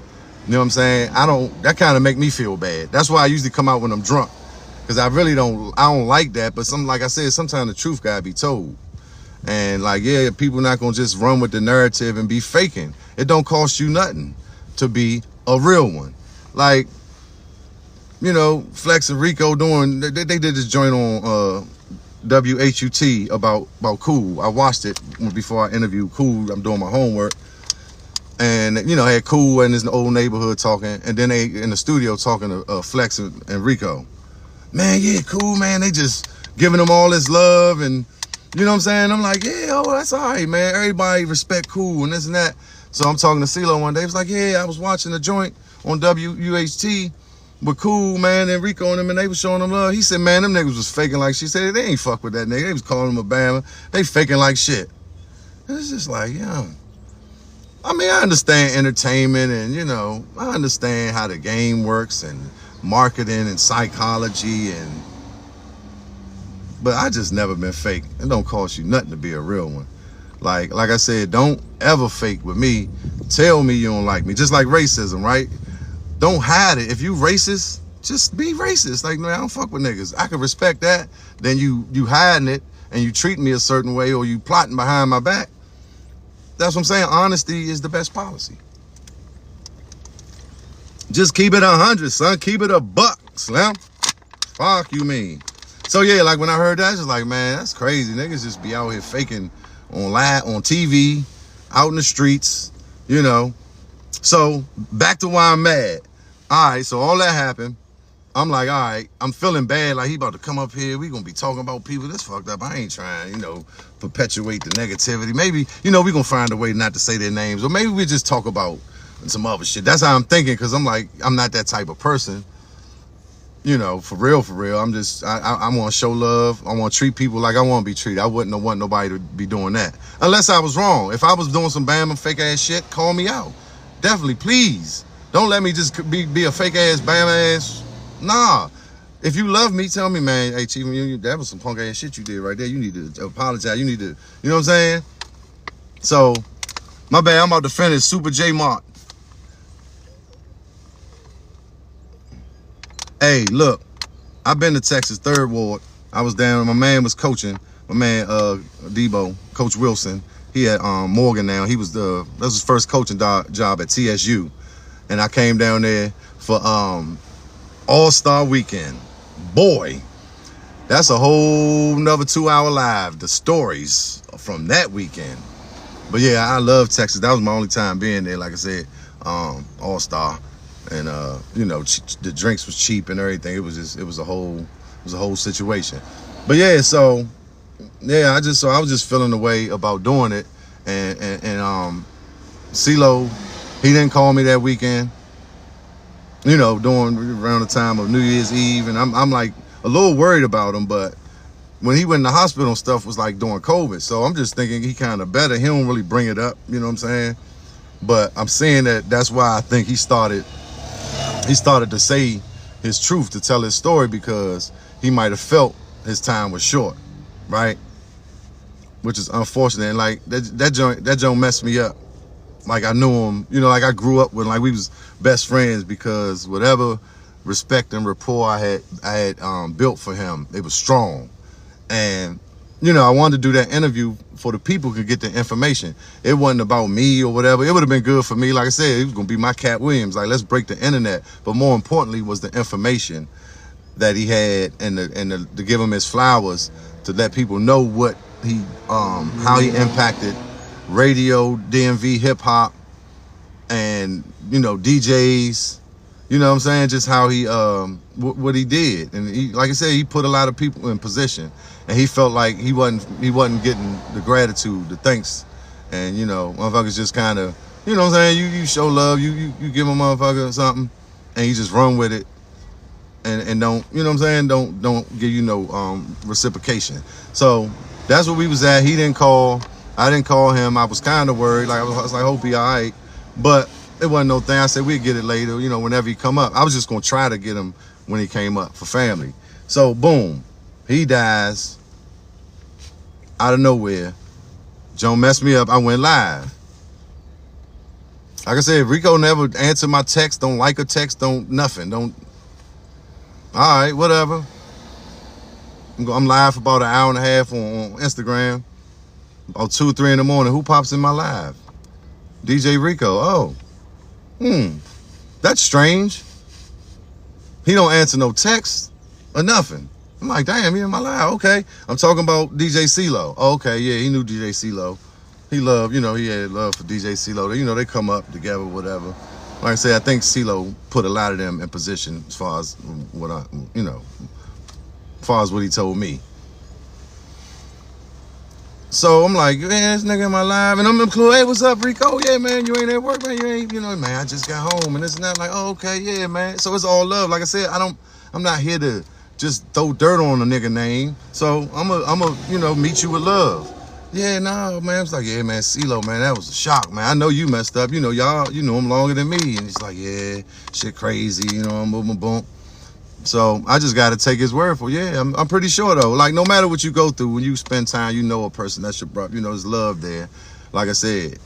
And he might not feel a way about CeeLo, but CeeLo was feeling a way about him. So I ain't getting into none of that. I was just like, yeah, man, But I was talking about how we was talking about a book, and we was talking about telling this story. And I was saying, man, he had some people, like on his shit list. I'm not going to get into names and none of that. He just, like I know, man, I'm gonna try to continue and help put out the documentary or whatever. So some of this stuff he wanted to deliver to the people, this message can go through me. But like I said, I ain't saying no names, this and that. So I felt like this nigga was in my live spine. Like, let me see. Oh, he said he was talking to CeeLo. Oh shit, what'd he say about me? That's how I felt. But like I said, man, I be having paranoid thoughts. I could overthink shit. So I said, man, calm down, Chief. The man saw you was live. It's 3 in the morning. He came from a club. You know him. He knows you. He's just coming in your live. He's talking about CeeLo. Y'all have a mutual friend who just died. He's coming in your live. Check in, show love, whatever. Boom. We talk about the song, the That's Enough song I did. I'm like, yeah, man, I've been looking for the That's Enough joint, that I did with Funk. I try to get it from Funk. Funk say, man, Benny, wife got everything. She ain't coming up off none of that shit. Boom. I'm like, all right. He told me that when I looked for the PA tape I was on with Biz Markie. I found it. PA Pat had it. That was, who had it in the first place. So, okay. Rico said, yeah, I got that joint. I got it. I'm like, oh, man, I would love to have that joint, man. I wish I could hear that joint, man. Can you send it to me? Or whatever. And I was like, yeah, we need to link up, period, man. I got your number. I'm going to hit you. All right, bet. Yeah, hit me. About a week, 2 weeks, 3 weeks, 2 months later, I'm riding down the street. I'm riding one day and lunch mix or go-go mix. Somebody say, hey, man, you listen to they playing go-go on HUR, whatever, 102.3. I'm like, oh, let me tune in. You know what I'm saying? See if they playing Huggerbucks or whatever. Knew it's Rico. It's 102. I said, oh, that's probably Rico. Like I said, I definitely like his go-go mixes, even though he favor Essence a lot. He crank it up. He crank whatever. A lot of Essence. A lot of RE. I love RE. RE is RE. But a lot of them all the time. Anyway. Lo and behold, That's Enough. Come on, the song I'm talking about. That's enough. Do-do-do-do-do. Hey, don't stop that stuff. But that's enough. I'm like, oh, shit. That jump cranking too. I'm like, damn, I was just solid. Just cranking on that jump. Like, oh, I'm Sice. I hit him up. Hey, what's up, bro? I know we were supposed to link, but I just heard, I'm listening to your set, you cranking, and you played the That's Enough jump, man. I'm still trying to get that jump. Can you please send me a copy, my brother? Humbly. You know what I'm saying? I'm playing on the song. I don't got a copy of it. You know what I'm saying? I just need a copy. Funk don't got it. Can you just send me a copy? All right, whatever. 1 day go by, 2 days go by, 3 days go by. Did I text him again? I don't even think I texted him again. I think I hit the text I sent him, I hit the question mark. No response. No response. I can show you the thread. Nigga never responded to nothing, right? I'm just like, okay, at this point, you ain't that much busy in the world. Especially after you come in my live. We talked about the song. I'm trying to get it. How hard can it be? Even if you can't send it to me right now. Say, I got you, bro. That should take 3.2 seconds. I got you, bro. I'm real busy. I got you. Like I said, I know how it is to be busy because I'm out here, you know, trying to make ends meet, try and stack it up, reinvest it. I'm out here all day doing 12, I do 12, 15 different things. B. Cedric, go in the military. What you find? What year was that? Was it Chuck, the RE, or the Huggerbucks? Northeast. I guess it was somebody in the military. Man, I'm late. This way more messages. My bad, y'all. I just wanted to wrap that story up. So yeah, like I said, nigga ain't hit me back. It's cool. I don't have to have the song. It's not that serious. It's not that serious. But at the end of the day, the principle is serious. The communication, right? The standing on business, the integrity, like, you know what I'm saying? It ain't a crazy request. I almost said, nigga, I'll cash app you $5. You know what I'm saying? Send me the single. It's one song. But it's like, why would I even have to do all that? And like I said, even he text me and say, fuck you, nigga, I ain't giving you that song. Oh, bet. Now I know where we stand. I just hate when people, you know, in your face, yeah, give you that Hollywood shit like it's cool. And then, you know, be fake. Like I said, if you don't like me, don't fuck with me, don't even speak to me. Or give me the minimum so I know, yeah, he don't really fuck with me. That nigga gave me the yeah.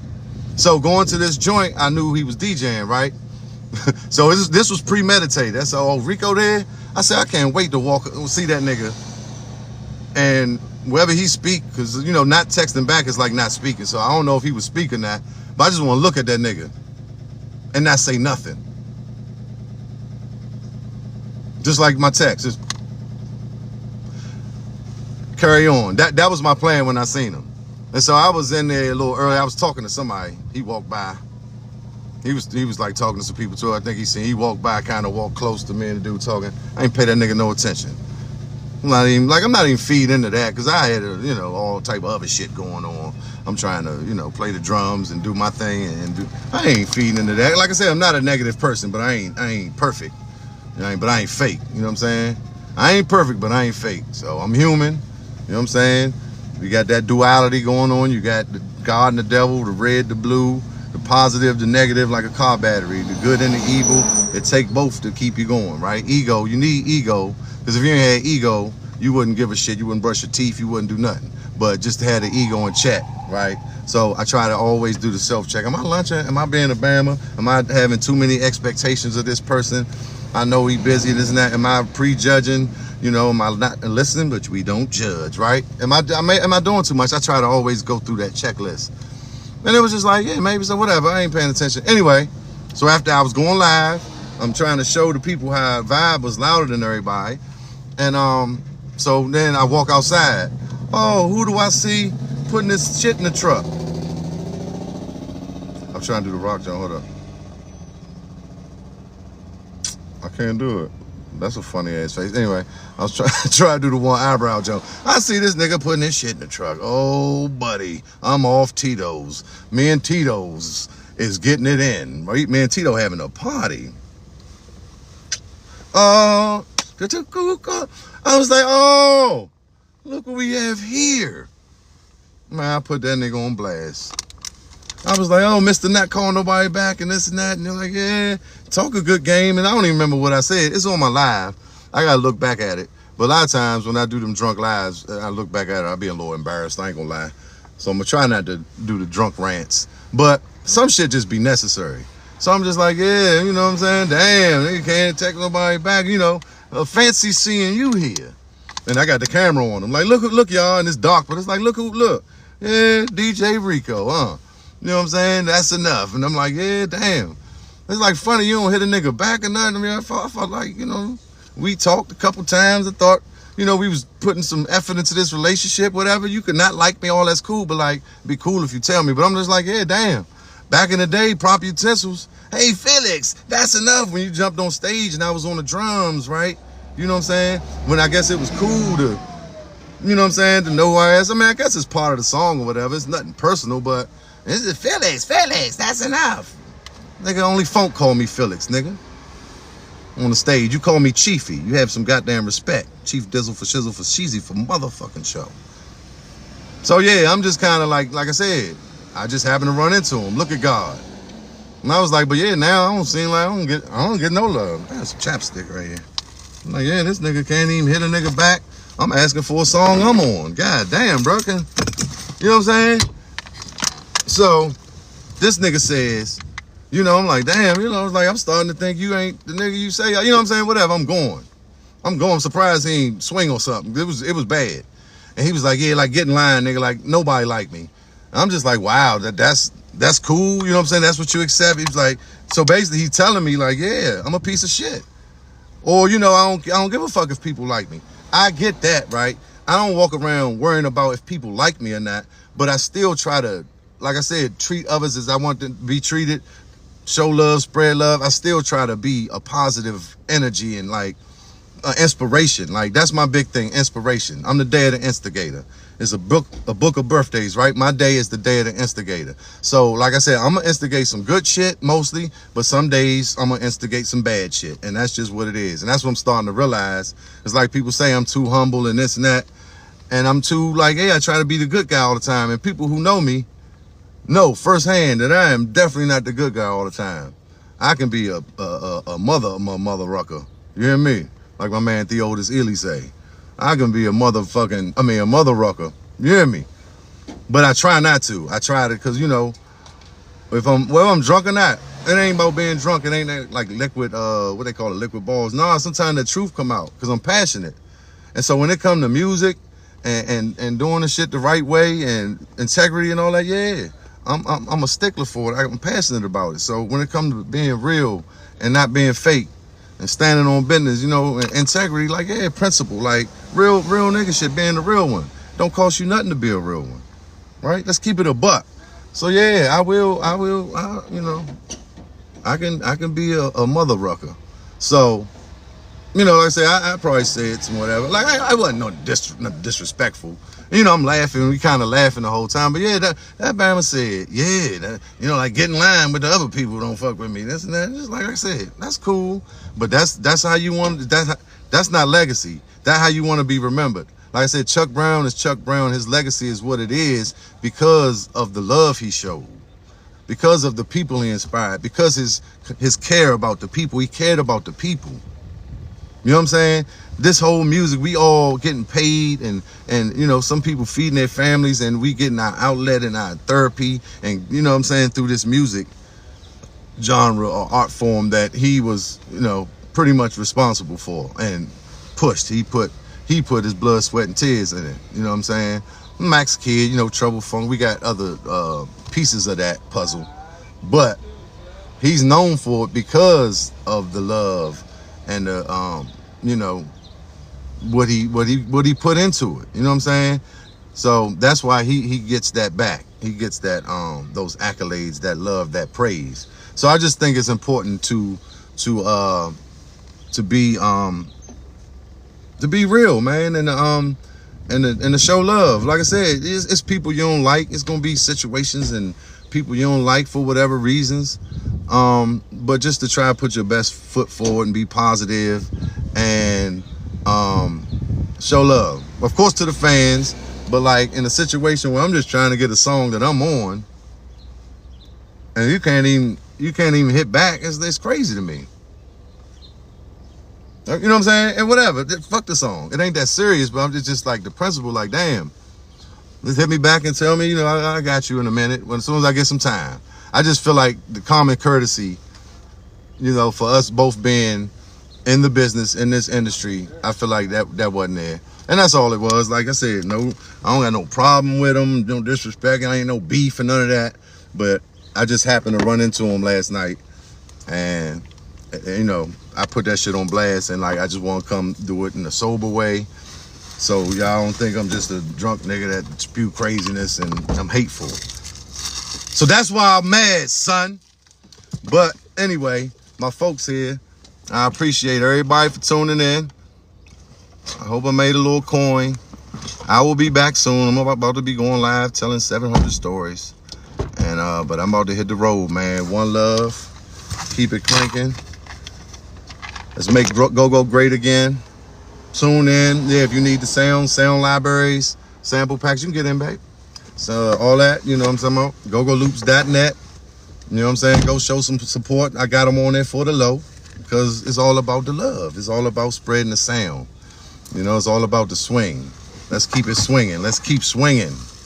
You know what I'm saying? Take it where we need to take it, so we can reach the people we need to reach. This shit is therapy, crank therapy, y'all.